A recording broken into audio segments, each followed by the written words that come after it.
What's good, YouTube? Now, I know the title says Raw Review, but let's talk real quick about the Elimination Chamber, as I didn't get a chance to get predictions out to you. I thought that, and you looked at the card, I felt that you could predict the winners of the matches.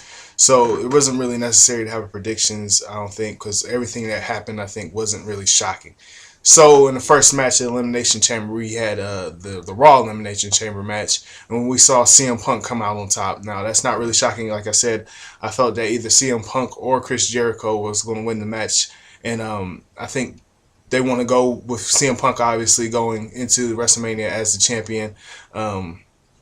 Versus Chris Jericho. If you saw last night, Chris Jericho did win the Battle Royal to go to decide the number one contender for the WWE Championship. So we'll see how that goes. I think next I'm not sure the exact order of the card, but Tamina versus Beth Phoenix I think was next. So we saw Beth Phoenix come out on top. That match was pretty good.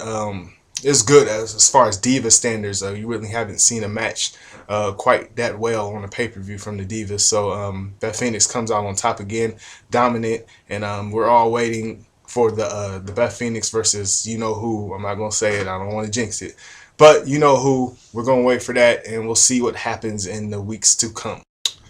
So I believe next then we had this throwing match with Justin Gabriel and Jack Swagger. I don't even remember watching that. I think I took a break on that match, honestly. I didn't really care. So I'm not going to talk about that match. So let's go on to the SmackDown Elimination Chamber match, which just totally lacks star power as far as who you felt could win. I mean, Santino, obviously, now he has a lot of star power built up. I mean, the crowd was going crazy for Santino. Personally, I don't think he should have been in the match. I'm not that big of a fan of Santino, but I can understand it from the point that, the crowd was going crazy. He has a lot of support from the WWE universe, so we see why he was put in the match. So he lasted actually pretty long. He put out, I think, Wade Barrett, and I don't think he did. Did he put out Cody Rhodes? He might have put out Cody Rhodes as well. So Santino had a good showing in the match. He was left with Daniel Bryan, and Daniel Bryan was able to come out on top after struggling with him for a little bit. But nothing really shocking again in that match. I felt that when Randy Orton got hurt, and then you got the Great Khali was in there for 2 seconds. I mean, the what I want to say the advantage was in Daniel Bryan's court. So I felt that Daniel Bryan was going to retain, and that's what he did. So, the theme throughout the Elimination Chamber: predictability. So we get into the main event: John Cena versus Kane in an ambulance match. So obviously everybody knew that John Cena was not going to lose this match. They were not have him going into WrestleMania off of a pay-per-view loss to Kane. And if he did lose to Kane, I would feel that, the feud between them would still be going on. So that's not going to happen, because now The Rock is going to start coming and showing up on Raws. So not CM Punk, but John Cena wins against Kane. It was pretty not that great of a match. Ambulance match is kind of lame. You throw him in to the back of the ambulance, close the door, you win. What else is there to it? So I think we see the path that we're going here: predictability, more predictability from the WWE. The question is the predictability taking away from the road to WrestleMania's excitement level?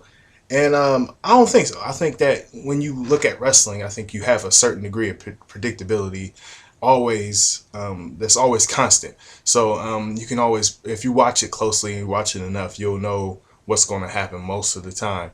So I don't think it's like that. I think that they're just catering to what people want to see. People want to see the CM Punk and Chris Jericho match. They want to see the Rock and John Cena match, and they want to see. Well, they not really want to see, but it's obviously predictable that they were going to put Triple H and Undertaker a few weeks ago. Triple H obviously wasn't going to continue to decline the Undertaker's request. So I think, going to the Undertaker and Triple H, I think that they have made that feud more exciting. I felt that I'm more excited for it than I was before. I didn't even want to entertain the possibility of Undertaker and Triple H again at WrestleMania. So I think they've done a fantastic job with the feud, with the video packages from Shawn Michaels coming in and disrespecting, well, not disrespecting, but just telling him as a friend that it's cowardly to not accept the Undertaker's challenge.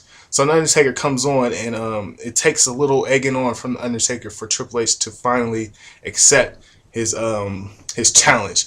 But the part that got me going, I went crazy when he was like, "Everybody knows that Shawn Michaels was better than you," and that really set Triple H off. And at that point, I knew that Triple H was going back to the ring to accept the challenge. And he comes in and says the only way that he'll do it is a Hell in a Cell match. Now, when you think of Hell in a Cell matches in WWE, there's one person for sure you always think of, and that's The Undertaker. Because from just what he's done in the match, he destroyed Mankind in a Hell in a Cell match, threw Rikishi off the top of the cage. Undertaker is legendary in those types of matches, as well as Triple H. Triple H has done his fair share of Hell in a Cell matches. So that right there just makes the feud even more better for me. And I'm really actually excited to see the match now. Before, I didn't, like I said, I did not want to see it. So kudos to WWE's creative team for making what seemed to be an unattractive matchup more attractive as weeks came on, and now people want to see it and people are talking about it. Now, if you didn't think Undertaker and Triple H was big, for sure you have to think John Cena and The Rock is big.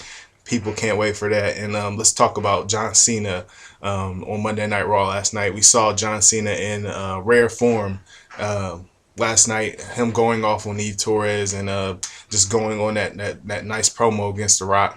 So John Cena stepped his game up. But let's talk about what he had to say against The Rock. I always say it's the same thing with John Cena. What he has, as far as what he has to say about The Rock. You're never here. You left, and all this BS. At some point, it's like, dude, he went on to advance his career and become a bigger star than he would ever have came in the WWE. Now, granted, WWE brought him along the way, and it paved the way to where he is now. But you mean to tell me if John Cena didn't have the same situation as The Rock, he wouldn't do the same thing?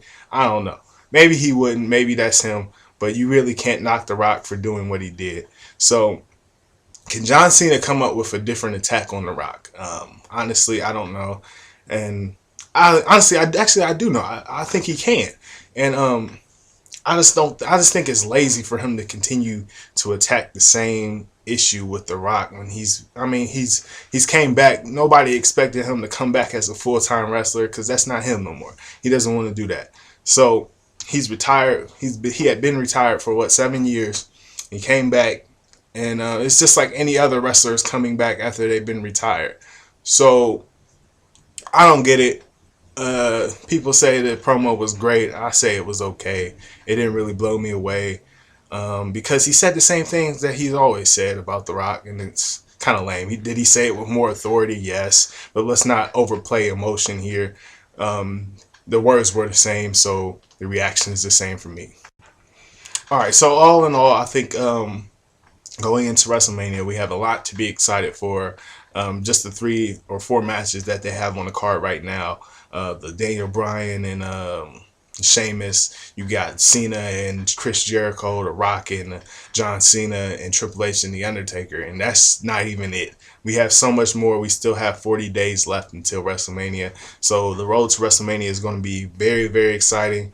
And continue to look out for more videos on WrestleMania. I can't.